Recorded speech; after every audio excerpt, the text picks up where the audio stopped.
Bangsa setanah air yang kami cintai, yang kami banggakan dimanapun Anda berada. Alhamdulillah bisa menyapa kembali saudara-saudaraku semua sebangsa setanah air. Alhamdulillah juga pada kesempatan yang berbahagia ini bisa bertemu dengan Gus Mar KPI Nusantara. Gimana kabarnya Gus? Alhamdulillah baik. Sehat ya? Alhamdulillah. Dan tidak lupa bareng juga dengan Gus Musoluddin. Nah, gimana Gus kabarnya? Alhamdulillah Sehat-sehat walafiat. kabul bungkak ya. Kalau berangkat Nah, mumpung bertemu dengan beliau-beliau, ini ada surat instruksi resmi Gus dari PBNU. Nah, ini ada surat resmi, instruksi resmi dari PBNU. Kami bacakan dulu Gus ya. Ini bertanggal 2 Juni 2025 perihal instruksi. Yang terhormat, yang pertama pengurus wilayah Nahdlatul Ulama se-Indonesia. Terus yang kedua pengurus cabang Nahdlatul Ulama se-Indonesia. Yang ketiga pengurus cabang istimewa Nahdlatul Ulama. Yang keempat pimpinan pusat Badan Otonom Nahdlatul Ulama di tempat. Assalamualaikum warahmatullahi wabarakatuh. Teriring doa serta salam, semoga Allah Subhanahu wa Ta'ala senantiasa memberikan bimbingan dan pertolongan kepada kita, amin, menyikapi perkembangan silang pendapat tentang isu nasab yang terus bergulir di tengah masyarakat, sebagaimana banyak dari berbagai sikap dan tindakan pihak-pihak yang saling berbeda pendapat. Pengurus Besar Nahdlatul Ulama atau PBNU menyampaikan instruksi sebagai berikut. Yang pertama, hendaknya seluruh fungsionaris, pengurus dan kader Nahdlatul Ulama senantiasa berpegang teguh kepada hikmah Nahdlatul Ulama. Ini masih normatif ya, poin 1, 2, 3. Nah, ini yang poin 4 ini Gus. Yang poin 4 ini kami bacakan ya. Setiap fungsionaris, pengurus dan kader Nahdlatul Ulama berkewajiban mencegah perpecahan atau tafarruq dan mendamaikan pertentangan atau islah zatil bain, serta melepaskan diri dari keterlibatan dalam pertentangan mengenai nasab, baik dari keikutsertaan dalam silang pendapat yang meninggalkan adab maupun dari keikutsertaan dalam perkumpulan dan atau organisasi yang sengaja dibentuk untuk menjalankan permusuhan terkait masalah nasab.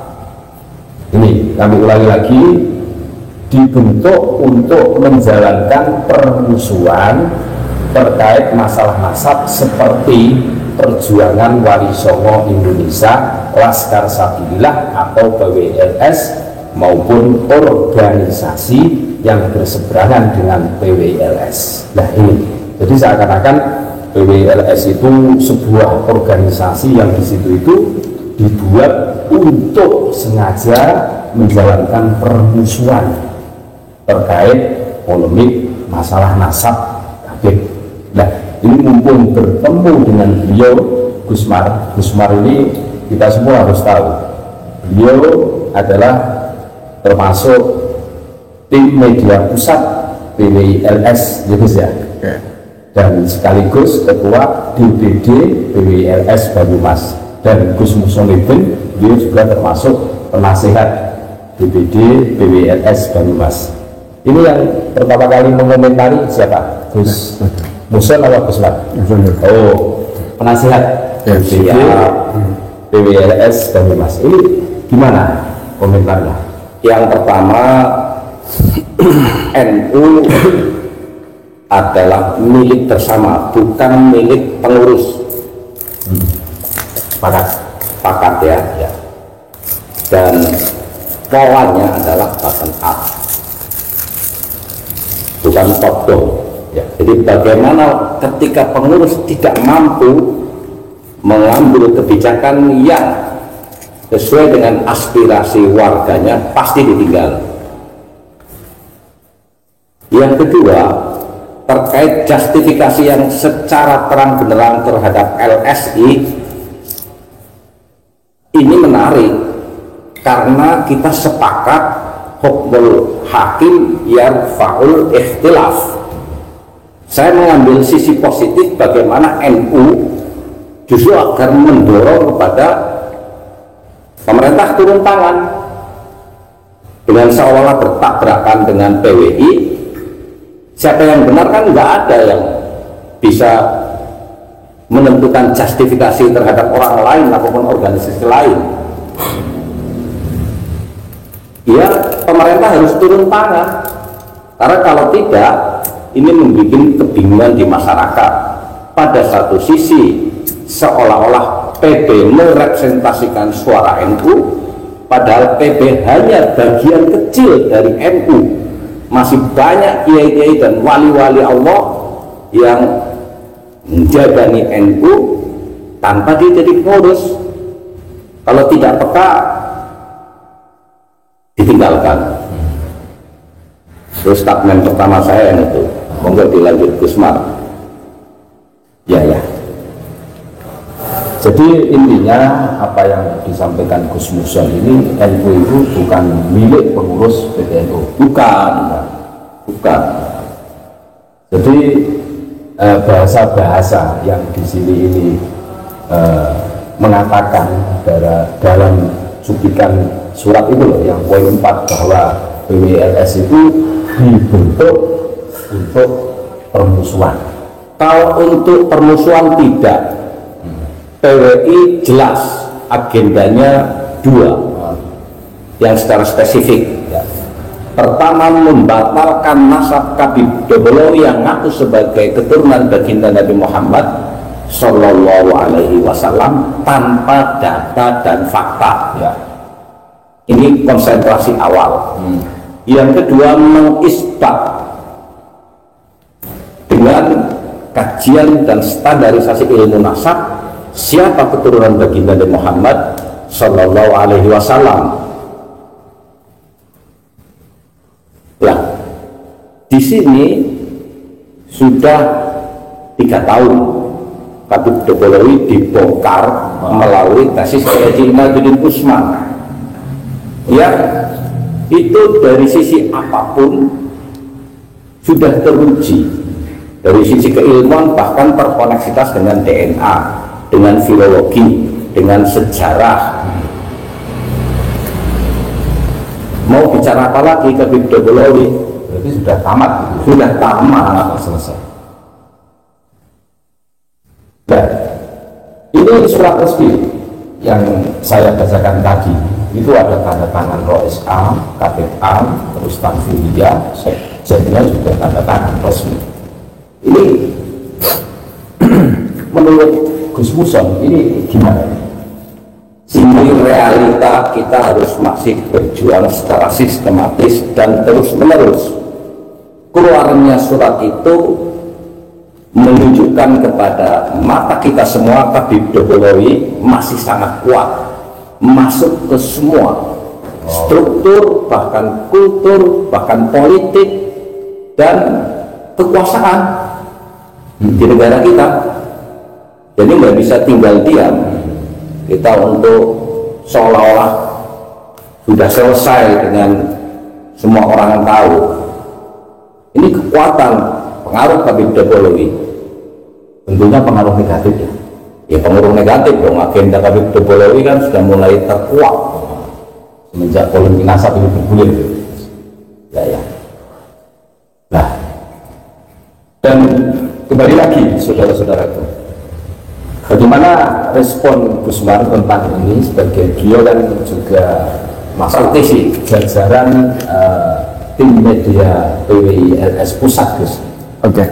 Dan sekaligus Ketua DPD PWILS Banyumas. Bagaimana tanggapannya mengenai surat instruksi poin keempat ini? Baik, terima kasih. Yang pertama bahwa tuduhan pengurus besar Nahdlatul Ulama yang dituangkan dalam sebuah surat resmi ditandatangani juga secara lengkap oleh jajaran pimpinan tertingginya. Pada poin 4 itu jelas menuding, menuduh, bahkan menurut saya memfitnah PWILS sebagai organisasi yang berbadan hukum, punya akta pendirian, punya visi-misi yang jelas. Dituding oleh pengurus PBNU sebagai organisasi yang didirikan dengan tujuan permusuhan terhadap nasab. Tentu saja ini adalah fitnah besar yang dilakukan oleh mereka kepada organisasi. Ini bukan person lagi, di organisasi by organisasi, menuduh memfitnah PWILS sebagai organisasi yang disebut pendiriannya dengan tujuan untuk permusuhan masalah nasab. Jadi ini tentu saja tuduhan yang serius, fitnah yang serius, maka tentu saja ini akan kita diskusikan dengan pengurus pusat yang lain. Tadi kami juga sudah komunikasi dengan Gus Abbas, ketua umum kita, terkait hal tersebut, dan beliau mengatakan bahwa dalam waktu dekat fitnah itu akan kita bahas bersama-sama bagaimana kita akan mensikapinya dari sisi hukum tentu saja, karena itu sudah sangat merusak, menjatuhkan marwah dan kredibilitas organisasi kita PWILS. Nah, seperti apakah keputusannya nanti tentu akan kita sampaikan hasil dari diskusi yang akan kita laksanakan dengan jajaran pengurus pusat yang lain. Yang kemudian yang kedua, yang jelas bahwa tuduhan itu adalah fitnah. Tidak benar bahwa PWILS didirikan dengan tujuan untuk melakukan permusuhan terhadap nasab para Habib itu. Oh ya, walaupun di situ tidak disebutkan Habib, hanya persoal permusuhan masalah nasab, tapi jelas itu adalah permusuhan. Saya tidak akan menjelaskan secara rinci, secara lengkap tentang visi misi tujuan didirikannya PWILS karena terlalu banyak panjang. Tapi yang jelas tidak ada satu butir pun yang menyebutkan bahwa PWILS didirikan untuk tujuan permusuhan itu. Satu itu. Yang kedua, tadi ada poin-poin kalau tidak salah dalam surat instruksi tersebut PBNU mengajak untuk mendamaikan pihak-pihak yang bertikai. Tetapi kemudian bersamaan dengan itu yang terjadi menurut saya adalah sebaliknya. Teorinya tadi PBNU menyebut bahwa didamaikan, tapi dengan tuduhan PWILS, organisasi yang dituduh difitnah sebagai organisasi yang didirikan untuk tujuan permusuhan, itu bukan lagi mendamaikan, itu adalah statement yang menimbulkan permusuhan, statement yang membuat kemarahan di pihak PWILS. Bagaimana mungkin katanya mengajak damai, tapi yang terjadi ini bukan mengajak damai, ini memeruncing persoalan, ini adu domba. Ya fitnah, tentu saja lah PWILS di semua tingkatannya tersinggung dengan statement sebiak itu. Nah, ini kan bukan langkah, bukan upaya, bukan tindakan PBNU yang mengarah kepada perdamaian, yang mengarah pada Islam. Tapi ini adalah mengarah kepada peperangan, mengadu domba antar warga NU, karena 99,9% PWILS, elitnya dari Gus Abbas Buntet ke bawah sampai kita semua adalah warga Nahdliyin, warga NU. Hanya kita punya visi misi tersendiri yang kita beranggapan akan bisa lebih efektif untuk kita wujudkan dengan lembaga ini. Tetapi kan tidak nabrak dengan visi misi NU.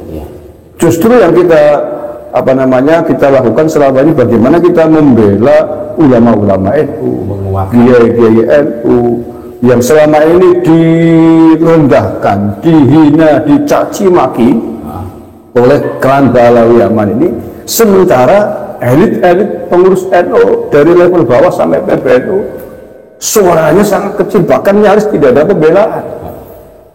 Yang paling jelas kita semua tahu, pegiat medsos pasti tahu bagaimana ada seorang Habib di Bogor mengatakan Islam Nusantara jalan yang sesat, jangan ikut-ikutan Ansor Banser, dilaknati kan. Mana pembelaan Ansor Banser, pembelaan PBNU terhadap organisasinya, terhadap marwahnya? Tidak ada. Ya. Tidak ada. Mbah Hasyim Asari dilecehkan sejarahnya oleh seorang kabib bernama Faisal Aseka. Coba tidak pernah ada suaranya. Ketua Umum PBNU sebelum Gus-Yahya Kiai Said digoblok-goblokkan oleh mereka. Gus Dur dibutamakan, buta hatikan. Kiai Maruf Amin dibabi-babikan. Dan masih banyak lagi pelecehan-pelecehan yang dilakukan oleh klan Pahlawi Yaman ini terhadap kiai-kiai, tokoh-tokoh NU dan juga lembaga besarnya organisasi PBNU. Tetapi nyaris para tokoh NU bungkam, tidak berani. Nah itulah kemudian mengapa kita semuanya dipimpin oleh Gus Abbas Buntet mendeklarasikan mendirikan dalam mereka membela marwah substansi di dalam ber-NU. Loh, kenapa kemudian malah kita difitnah sebagai lembaga yang mengobarkan permusuhan? Apakah maksudnya adalah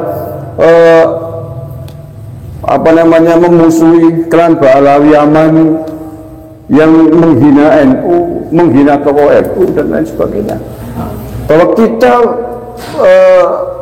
berada itu dalam rangka membela harkat marwah martabat ulama-ulama NU, martabat merah putih, martabat Nusantara, dan juga martabat keturunan baginda Nabi Muhammad SAW agar tidak dipalsukan oleh mereka.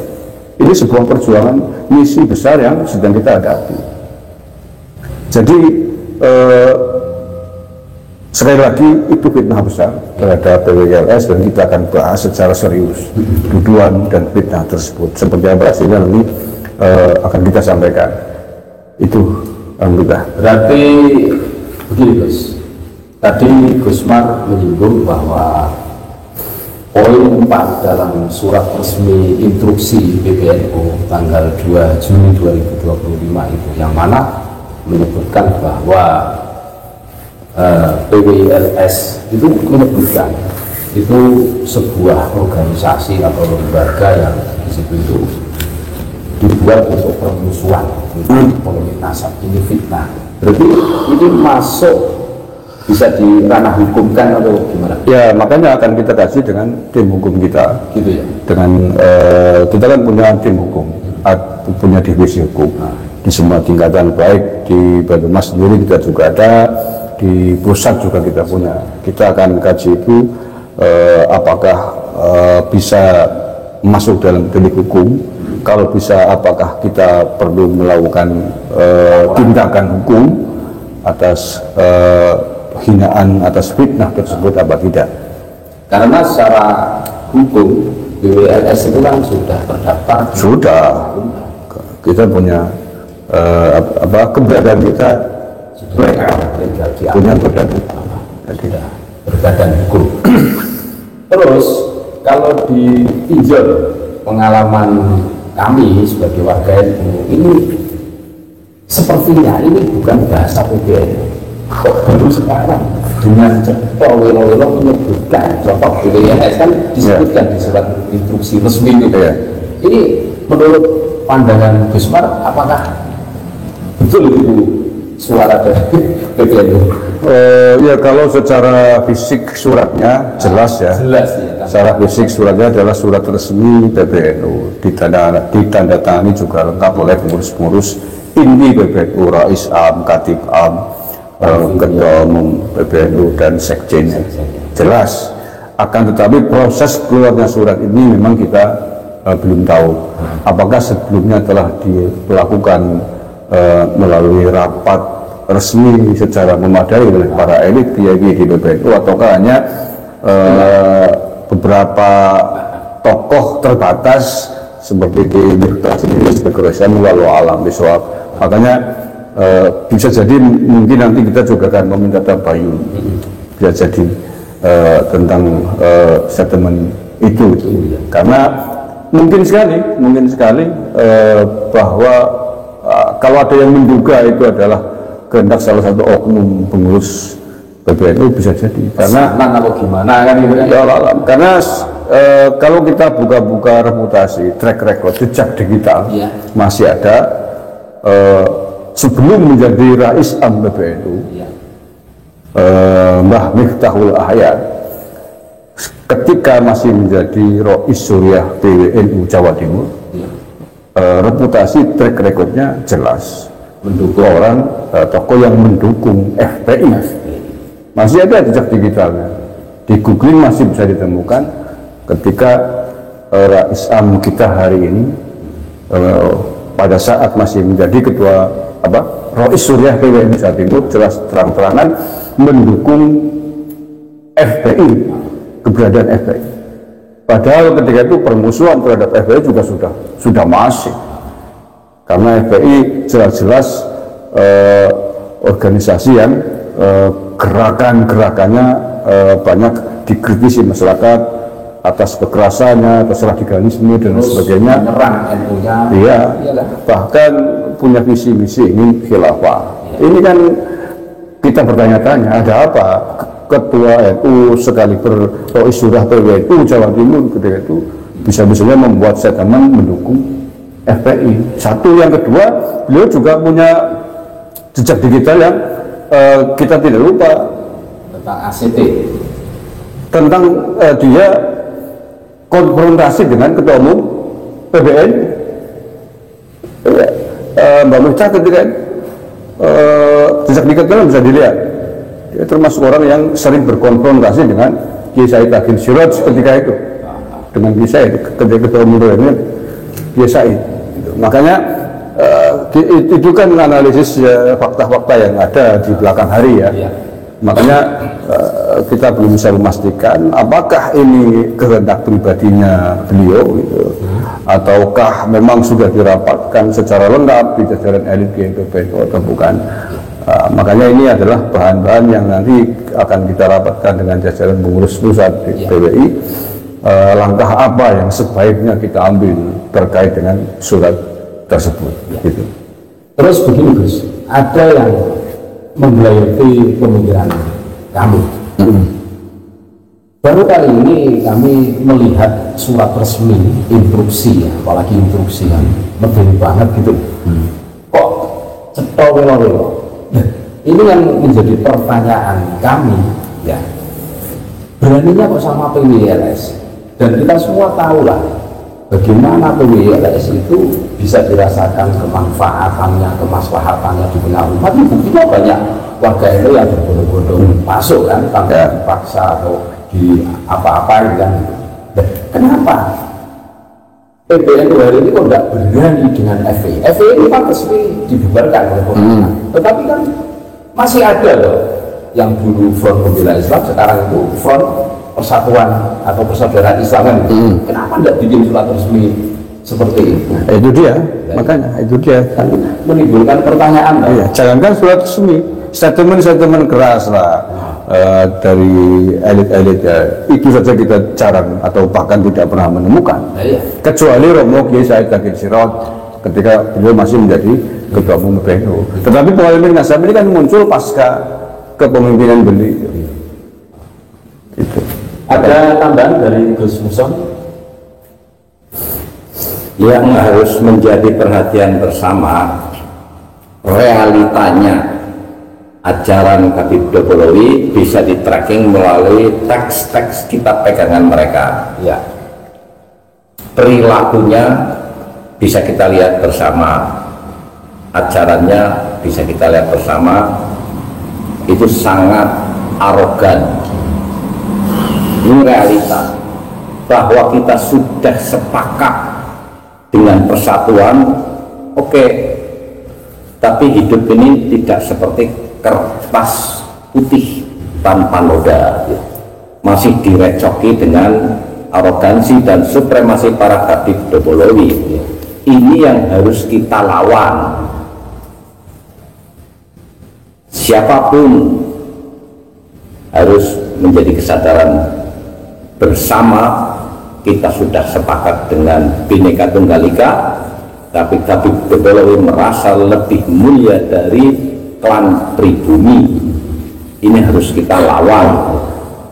Lah, siapapun dan kekuatan apapun yang menabrak gelombang perlawanan pribumi ini, yang sudah muak, pasti akan mental. Akan mental dengan sendirinya. Tuh. Oke, kita sepakat bersama persatuan, ukhuwah, dengan yang satu visi dan misi dengan Bhinneka Tunggal Ika, bukan yang merasa lebih mulia sendiri, yang rasis. Dan ada peringatan keras sebenarnya dari Hadratus Syekh Haji Hasyim Asy'ari tentang kewaspadaan kita terhadap anasir-anasir kejahatan yang ada, yang sok-sok bicara persatuan. Fa'ammal ukhwatul islamiyatu fahiyal ana talukuhul alsinatu wa taghanna bil khutba'u wa madaru annahal ana la tujadu illa fi akhilatihim wa ma'adamat minal hayati wal mujtama'i. Jadi nggak ada jargon ngomong persatuan Islam kecuali Jokowi. Makanya mereka sekarang bikin apa itu, Front Persatuan Islam apa-apa itu, persaudaraan itu ndobol. Jargon-jargon yang berbau agama pasti ndobol. Ada peringatan keras lagi, hunaka khatarun a'dham wa huwa isti'malu ba'din nasi lafdhal islami matiyatan yarkabuna hadil wusuli ila agradihim sawa'un kanat siyasiyatan aw manfaatan syakhsiyatan bi ismi siyasati. Famin maksa'ibid dahri anna qawman yasumuna annahum muslimuna bal zu'ama'ul Islam. Jadi Habib Dobolowi dan Muhyiddin masuk dalam dua kategori ini yang harus kita waspadai dan harus kita lawan bersama demi komitmen Bhinneka Tunggal Ika. Oke, luar biasa. Terakhir saya tambahin bahwa jejak sejarah dari pendapatnya Mbah Kiai Miftahul Ahyar ini perlu kita pertanyakan dan perlu kita garis bawahi secara tegas. Bagaimana mungkin beliau itu mendukung terhadap FPI, mengatakan bahwa FPI itu menguntungkan bagi NU, artinya mendukung FPI, dan kita tahu FPI sudah dibubarkan oleh pemerintah negara. Ketika itu belum. Artinya bahwa persepsi dan pendapat Mbah Miftahul Ahyar salah ya. Kan begitu? Iya. Buktinya FPI itu dibubarkan oleh negara. Tidak diterima. Artinya kan sama sekali tidak benar bahwa FPI dinilai sebagai organisasi yang menguntungkan, menilai positif terhadap FPI, membenarkan FPI. Tetapi hari ini menilai sebaliknya terhadap PWI Laskar Sabilillah yang notabene muncul dari dalam NU sendiri, muncul dari kader-kader tokoh-tokoh NU sendiri yang sedang berjuang untuk kejayaan NU, yang sedang berjuang untuk membela harkat marwah kiai-kiai NU, tetapi malah dikatakan dimusuhi, dinyatakan sebagai organisasi yang menebarkan permusuhan. Ini kan ada apa ini? Masa ya, bagaimana mungkin sekali berais am PBNU membuat sebuah sikap yang bertentangan, yang melawan dengan tokoh-tokoh dan kader kita sendiri, tetapi mendukung tokoh-tokoh kader yang FPI, ya Habib Dobolowi yang notabene kemudian dibubarkan oleh negara. Ini kan catatan bagaimana ini, bagaimana mungkin ini? Ini betul-betul tokoh yang lahir dari semangat spiritualnya Hadratus Syekh Hasyim Asy'ari atau bukan? Ya faktanya begitu. Rekam jejak digitalnya ada. Kalau mau jujur saya sampaikan, kecelakaan sejarah. Iya, kecelakaan sejarah ya. Masya Allah, ada sekelas Al-Isyam, analisisnya bisa begini. Buru-buru bagaimana kita dirangkul, dibesarkan, bareng-bareng bekerja sama. Karena semua lah, mayoritas tadi saya sebutkan pengurus PWILS dan anggotanya adalah kader-kader Nahdlatul Ulama. Kok dianggap sebagai organisasi yang lahir untuk tujuan permusuhan. Sementara terhadap organisasi yang jelas-jelas menghina, memusuhi NU, organisasi NU dibilang menguntungkan, dinilai positif, dia malam dibujak. Ngeri ya? Ini saya kira menjadi catatan bagi kita semua, catatan terhadap sesama kader NU, catatan bagi tokoh-tokoh bangsa yang lain tentang fenomena ini. Sebentar lagi kita akan muktamar. NU akan muktamar tahun depan 2026. Menurut saya tokoh-tokoh yang tidak jelas semacam ini sudahlah, harus diverifikasi. Sudahlah. Karena yang jadi korban kita yang di bawah. Jadi korban kita buru-buru didamaikan. Ini malah diadu, ini malah dilawan, ini malah nantang gelut kan begitu. Kekhawatiran kami apabila kita sesama NU itu saling berbenturan. Ini kan PWILS itu sebagaimana yang Gus Mar sampaikan kan 99% itu kader NU semua. Kok malah dikatakan, aduh kan ngeri guys. Nah, mungkin sementara itu dulu. Ada tambahan? Cukup saya kira. Cukup. Itulah saudara-saudaraku respon tanggapan dari Gus Mar. Beliau adalah tim media pusat PWILS sekaligus beliau ketua DPD PWILS Banyumas, dan Gus Musoliddin adalah penasihat DPD PWILS Banyumas. Mudah-mudahan ini didengar oleh PBNU dan kita semua dalam rangka apa? Agar kita itu tidak mudah terprovokasi, agar kita itu tidak mudah diadu domba, agar setan tidak tertawa terbahak-bahak, kan gitu ya Gus ya. Nah, nanti kalau kita saling berbenturan, PBNU dan PWNU berbenturan, nanti yang tertawa jelas setan ya Gus ya. Tapi dulu ya. Iya. Terima kasih saudara-saudaraku, mohon maaf atas segala khilaf dan tetap NKRI harga mati, Nusantara milik kita. Terima kasih Gus Mar, Gus Muson. Assalamualaikum warahmatullahi wabarakatuh. Waalaikumsalam warahmatullahi wabarakatuh.